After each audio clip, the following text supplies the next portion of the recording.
Siguro napahiya. Dahil nga, wala na silang mga kliyente na, na makuha. Dahil nga sinasalbahin nila. Sila rin lang naman din ang may kasalanan niya. Kung inaayos nila ang paniningil sa kanilang mga kliyente, hindi naman sila aabot sa sa pagtanggi-tanggi.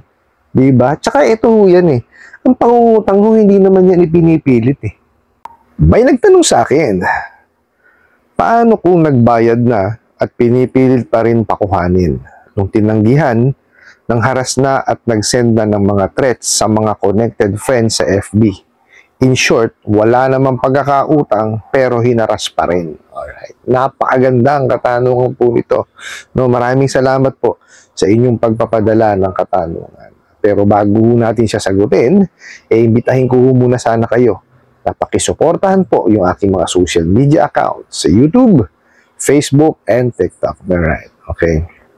Ganito ho yan, meron nga ho akong nababalitaan, na mga online lending apps na abusado na ganyan, Talagang pinipilit ho nila na pakuhanin, yung mga nakahulog na or nakabayad na sa kanila, At yung iba nga ho, auto-disburse, di ba? Medyo may pa kayo, yung sa inyo, medyo maayos-ayos pa dahil tinanong pa kayo. Pero ganun pa man, ang masakit ho doon is hinaras ho kayo. Okay? Ganito ho ang gawin po ninyo, pagka ho may mga death threats po nakasama, for example ho, tinakot kayo na kung ano-ano sasabihin na gagawin sa buhay po ninyo, pumunta ho kayo, sa inyong barangay at pinakamalapit po na police station, at ipablatter po ninyo. Kahit ano man nang mangyari, kahit paano po, kayo, kumbaga, nakapag-blatter na kayo, meron na at least, na magiging lead, may mangyari ba sa inyong, masama, okay? Ngayon po, dun sa mga harassment po kasi, pwede nyo silang i-complain, Dito po, ipopost po natin, ayan, nandyan po sa inyong screen ngayon, yan po yung mga sangay ng gobyerno, na po pwede po kayong mag-file ng complaint via email. Actually ang SEC, napaka-ano ho niyan ngayon, napaka-aktibo. Talagang isang complaint lang, o isang email lang, kagad, ifa-flag ho agad yung yung lending, regardless yan kung online lending, kung traditional lending, financing, or bangko. Okay, mabilis ho sila ngayon, nandyan ho yung email address nila, sendan nyo sila ng kopya ng mga harassment messages, na isinend po nila doon sa inyong mga mga kaibigan, lalo na ho doon sa mga mga FB friends po ninyo, hingin niyo po yung kopya or screenshot doon sa inyong mga FB friends. Kasi unang-una ho, kinalaman ng mga FB friends nyo sa inyo? Di ho ba? Bakit kailangan ho nilang iharas? Di ho ba? Ito kasi, kumbaga, ang dahilan ho dito kung bakit kayo, hinaharas, hindi na dahil sa, sa utang, Dahil ho, napahiya na ho sila. Kasi huling-huli na mga kagaguhan nila, di ba kasi kayo, binayaran nyo na, naging maayos kayo sa kanilang kliyente, Ngayon, syempre, gusto nilang ma-retain kayo, kaya lang tinanggihan nyo, siguro napahiya. Dahil nga, wala na silang mga kliyente na, na makuha. Dahil nga sinasalbahin nila, sila rin lang naman din ang may kasalanan niya. Kung inaayos nila ang paniningil sa kanilang mga kliyente, hindi naman sila aabot sa sa pagtanggi-tanggi, 'di ba? Tsaka ito yan Ang pangungutang hindi naman yan ipinipilit 'Di ba? Nandun na tayo, i-advertise yan ng mga lending, financing at bangko. Pero nasa tao po yan. Kung kukuha ho sila or mangungutang ho sila. Sila ho mamimili kung kanino nilang gustong manghirap. Hindi ho yung ipipilitin. 'Di ba? Meron ho kasing may mga ganyang mga lending, no? Lalo na yung mga online lending apps na yan, no? Ang akala nila, no, yung pangungutang, hanap buhay na ng mga tao. Hindi ho. No, yung iba ho kaya nanghihiram, no? Kasi nagipit lang, no? Nangangailangan. O di kaya may paggagamitan, no? Hindi ho po pwede yan na nanghiram ka ngayon, next month hiram ka ulit. Susunod hiram ka ulit. Hindi ho ganun yan. Hindi ho hanap buhay yung panghihiram. No, di ho ba? Ginagawa kasi nila, iniisip nila, no? Ay, itong mga Pilipino na to, nasa third world country. Ganun ang mga nasa isip ng mga lalo na yung mga dayuhan ng may-ari ng ng mga online lending apps na yan, ultra-ragis na yan. Ganyan ang nasa isip niyang mga yan. Porkit tayo ay nasa third world country, no? Ay iniisip nila, mangungutang tayong lahat. Di ba? Although, meron din naman pong mangilan-ngilan. Talaga namang nakaugalian na rin po yung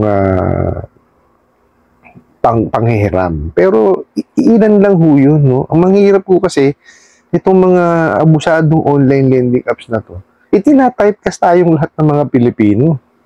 Di ba? Ganito yan. Doon sa mga nanonood ho sa akin, no? Mga taga-online lending apps ko, no?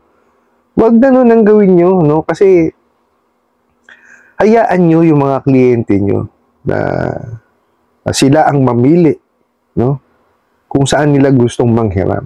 No? Nakatapos na eh. Huwag mo na pilitin. Baka wala na siyang paggagamitan.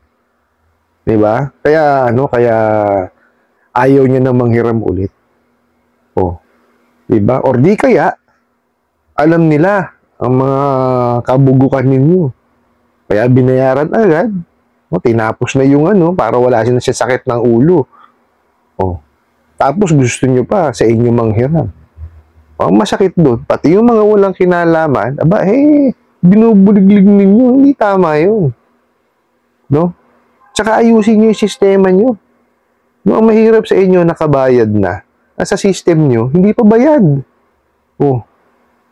Ano ba yan gamit yung system? Dichok? Anak ng kamote. Ano na tayo ngayon? Iba na age natin ngayon.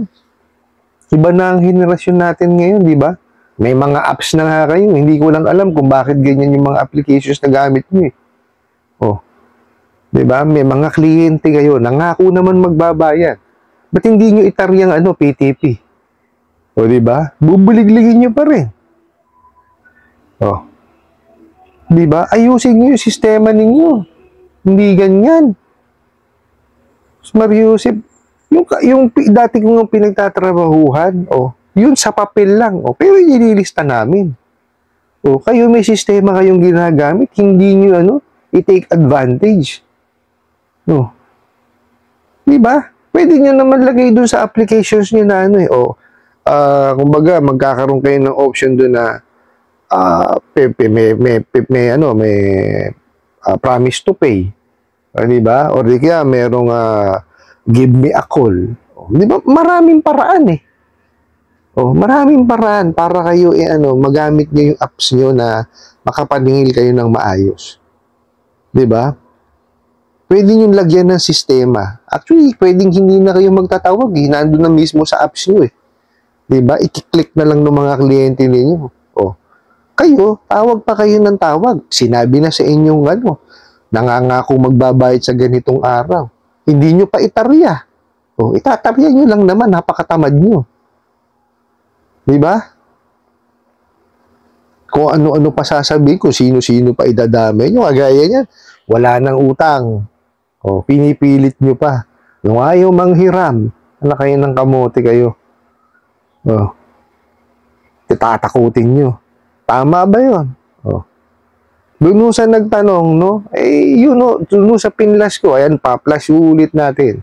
I-complain nyo ho dyan, lalo ho sa SEC, Tsaka ho sa National Privacy Commission, sa PNP Anti-Cybercrime Group, tsaka sa NBI Cybercrime Division. Nandyan ho lahat yung kanilang mga email address. Diyan nyo po sila i-complain. Lahat ho ng screenshot, no? Ipunin nyo po siya, i-attach nyo po dun sa inyong mga email. No, napaka-aggressive po ngayon ng SEC. Ipa-flag ho kagad yung mga yan. Ano po, lalo kung alam nyo po yung online lending apps na inano nyo, sigurado yan, bugok na yan. Mafa-flag ho agad yan. No po, I hope nasagot ko po itong katanungan na to at sana po yung makatulong.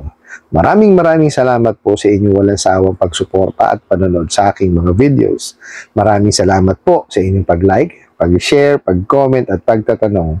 And kunin ko na rin po itong opportunity na to na imbitahan po kayo na pakisuportahan po sana yung aking mga social media account sa YouTube, Facebook, and TikTok. Hanggang sa muli po, yun lang.